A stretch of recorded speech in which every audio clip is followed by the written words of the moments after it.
गिबियावनो आंनि गासै लोगो नोंथांमोननिसिम जय हिन्द आसा खालामो आंनि गासै लोगो नोंथांमोना मोजाङै दङ फंनैसो बाथ्रा सावरायनि आङो मोनसे जायगायाव थांनो ओंखारदो दा हनुमान मन्दिराव 360 डिग्रियाव गिदिंगासिनो दं आङो 360 डिग्रियाव मैयाबो भिडिअ खालामनो सोलाबासै ओरैबायदि बेस्थ' न'नि खामानि बे बोसोर आंनिया दाखालि बावै आं गावनो बुंदोंमोन ना गोदान बोसोराव खामानि मावनांगोन होनना आंनो जादों बायदि मोनबाय आं रेस्टखौनो मोनाखै मावलांखायाबाबो जाया नालाय बेनिफ्राय बे जाबाय Charlie jump Charlie jump yes jump jump सोरबा जोंहानाव फैबा चार्ली होनदे बेखौ ओरैबायदि स्पिड खाबे ओइ नै गोलैबा बेमार जागोनलै बे जाबाय चार्ली बेनिफ्राय नै बेखौ दाखालि बावै खावनानै लाना थांदो बेनि नामखौ खोन्थालां कुलुलु मान मोजांमोन हामजोबना फैदो बेस्राया बेखौ दाखालि बावै खावनानै लाना थांदो बेनिफ्राय मास मोनसे उनाव मोनफैबाय दा बेसाराया स्रि स्रि आब्रा जाना थाफैबाय अन्थावनो नामखौ मोनथिगौ मोनथिना थेवब्लाबो हेन्डसेक उनु लानो रोंथ'वाखै दा बे खावना लाना थांबाय गारना दोनहैबाय गामि सिङाव मा रोंबावनो बे मास मोनसेयाव अन्थावनो आं नामखौ खोन्थाला बेनि नामखौ खोन्थायोब्ला खावना लाना थांनानै नामखौ गाबज्रिहैगोन जानाव चार्ली आल्फा ब्राभ' डेल्टा इदि जाजोबगोन बैनि नामाबो बेफोरबायदिनो आं खोन्थाथ'ला बेनिफ्राय जोंनि गेजेराव दाखालि बावै बर' हारिनि गेजेराव माखासे बायदिसिना जानाय जोहोलावफोरजों माखासे दावराव जानायखौ जों नुनो मोनदों बेनिफ्राय जेबो बुङाखै आरो बेनि सायाव बुंनोबो हाया ना बेफोरबायदिनि सायाव जों मा बुंनोबो हाया जानानै दङ ओमफ्राय आं थेवब्लाबो फंनैसो बाथ्रा बुंगोन बेनिफ्राय मा जादों गंनै न'खरनि राजखान्थिनि दावहा बेखौथ' दाखालि बावै शुटिं खालामनानै फोजोबबाय हगारबायबो बेनिफ्राय दा मा जादों फेसबुकआव दानस'जोबनानै गावबा गाव फेसबुक पेजाव लाना थांनानै हगारजोबना होयो फेसबुक पेजाव गासैबो भिडिअखौ गेजेरनिफ्राय दानस'नानै हगारब्ला बे प्रडिउसारा माबायदि बानायगोन एसेबां फैसा गारनानै बानायनाय जायो आंनोबो एसेबां गोजान बेनिफ्राय बाक्सानिफ्राय बङाइगाव थांनानै बानायना हैनाय गारि खरस बा जानाय थानाय जेसेबां खरस थाङो आंनियावबो आरो माखासे आर्टिस्ट सासे आर्टिस्टआव एसे पार डेनि खरस हरब्लाबो माने नर्मेलि मोनसे सर्ट मुभि बानायनो थांब्लाबो आर्टिस्ट बायनानै 15,000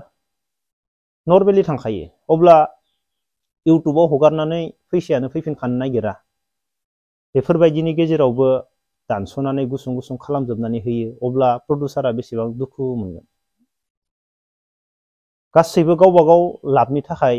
फेसबुकाव दानस'जोबनानै होबाय एसेबां बुरजा मानसिफोरा फेसबुकाव गेजेरनिफ्रायनो दानस' हगारदों एसेबां मोजां मोनदोंब्ला शेयार खालामनानै हो अब्लानिया बे प्रडिउसारा नेक्स्ट भिडिअ बानायबावनो हागोन दा गोबाङानो जोबोर मोजां कमेन्ट हरदों बेनि थाखाय आंनि गोसो गोरबोनिफ्राय साबायखर पार्ट 2 नांगौ आदा पार्ट 2 आं पार्ट 2 खौथ' ओरैबायदि गरम खालामगोन बेनि पार्ट 2 खौ दा बेफोरबायदि दानस'जोबनानै होयोब्ला आंबो गोसो जानाय नङा आरो प्रडिउसाराबो गोसो जानाय नङा मानो होनब्ला आंहाथ' जेबो माबा गैया बेवहाय लस गैया नाथाय प्रडिउसारा लस दङ मा 5,000 टाका 7,000 8,000 टाका लस जाबाबो बहुत ना नंगौना नङा मोनसे सर्ट मुभि बानायनायाव 10,000 फैसा लस जानांगौब्ला ना खावसे फैफिनब्लाबो बिसोरबो गोसोआ मोजां मोनगोन दुखु मोनदो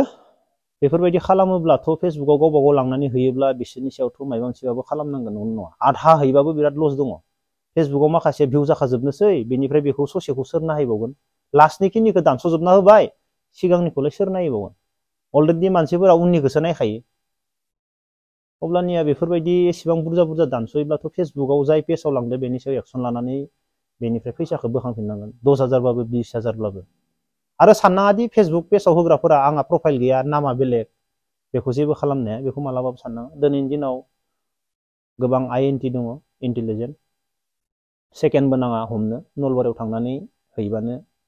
नों न'आव जेराव जिरायनानै दङ नोंखौ बेवहायनो बोखांगोन नोंनि मबाइलनि एकाउन्टआ जियानो जा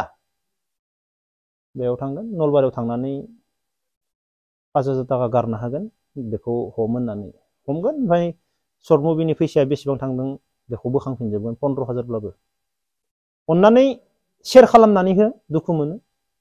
एसेबां गोलाव दानस'जोबनानै जोबजासिम होदो बोरैबा मोनो माबायदि बानायबावगोन बेफोरबायदिब्ला दा नेक्स्ट पार्टखौ लाबोनो लुबैदों आंबो पाब्लिकनि कमेन्टखौ मोननानै आरो नेक्स्ट पार्टखौ आं जाबायदि लाबोगोन बिराद गरम लाबोखागोन आं गरमब्लासो नायनानै मोजां मोनो नालाय स्टार्टिंनिफ्रायनो गरम लाबोखागोन आं नेक्स्ट पार्टखौ आं जा लिरगोन पुरा रियेलखौसो लिरगोन नायनानै मोजां मोननाय खोनासंनानै मोजां मोननाय जियानो जा नंगौना नङा जाबाय थानाय जाथायखौसो लिरगोन बेनिफ्राय जोंनि हारिनि गेजेराव जोहोलावफोरनि गेजेराव दाखालि बावै दावराव जानायखौ नुनानै बोरैबा मोनदों आरो आं बेखौनो बुंगोन आंथ' बेफोरनि सायाव जेबो बुंनो हानाय नङा बुंनांगौब्लाथ' गोबां बुंनो हायो जोंनि गेजेराव जोङो माखासे दुरबलताखौ देखायना लानाय जायो दाखालि बावै आं मोनसे प्रेस मिट नुदोंमोन बे प्रेस मिटआव ओरैबायदि नुदों आङो जोंनि गथ'फोरा सोरबाया न'आनो गैया सोरबाया उन्दुनो थाखाय बिसनायानो गैया बेफोरनो जाबाय दुरबलता बेफोर बाथ्रायावनो मा सानगोन गोजौ लेभेलनि जाय नायग्रा जाय बेफोरनि सायाव एक्सन लाग्रा बैफोर मा सानगोन आरो अब्ला बिसोरो माने न' बां गैजायै मानसि बेनिफ्राय हा हु गैजायै मानसि बेनिखायनोथ' बिसोर बेफोरबायदि माबाखौ हमनो थांदो दुरबलताया बेनो माखासे बाथ्राखौ जोङो सिक्रेटै लाखिनो गोनां जायो गासैखौबो जोङो ससियेल मिडियायाव पाब्लिकनो खोन्थानानै जेबो लाब जाया आरो मैया मोनसे नुबोदो बिसोरनि दैदेनगिरि बिसोरनि लिडारनि होख्राव होख्राव बाथ्रा बुंनाय बेफोरबो दा आं बुंनो हाया आं बुङोब्ला मोजां जाया बेफोरबो माने गावबा गावनि सिक्रेटखौ माने हगारना लानायसो जायो ससियेल मिडियायाव मोनफ्रोमबो बाथ्राखौ हगारजाया आरो सिक्रेटखौ जों लाखिनो हानांगोन सिक्रेटखौ लाखिनो हायोब्लासो मा जागोन गोबां नायग्रा थायो बेनि सायावनो गोबां बायदिसिना सानग्रा थायो बेनिखायनो जोङो गासैबो बुस्थुखौ माने ससियेल मिडियायाव बुंजायाबो हगारबो जाया बेनो आरो आं बेखिनिखौनो माने इनडाइरेक्टलि बुंना दोनबाय मानो होनोब्ला बुङोब्लाबो गोबां मानसिफोराबो गाज्रि मोनो उपाय गैया चार्ली आं दा थांनोसै पार्ट 2 लाबोगोन आं दा बोथोराबो जोबोर मोजां पार्ट 2 लाबोगोन बेनिफ्राय सेंग्राफोराबो जों गामिनि सेंग्राफोराबो फैला एमसिएलए फिल्म लाबोनो नागिरदों गामियाव बेनिफ्राय आंखौ बुंबाय थादो आदा मेन्देलाखौ लाबोनि आदा मेन्देलाजों रायलाय दा आदा मेन्देलाखौ जों लाबोगोन जानुवारिनि 18 तारिखआव गोबां खामानि दं आंहा बेवहायबो थांनो उपाय गैया आरो मागो जानो थांनो गोनां दङ भकतपारा साइडजों उदालगुरिजों अब्ला लोगोफोर दिनैनि भिडिअखौ बेखिनियाव दोनथ'नोसै जय हिन्द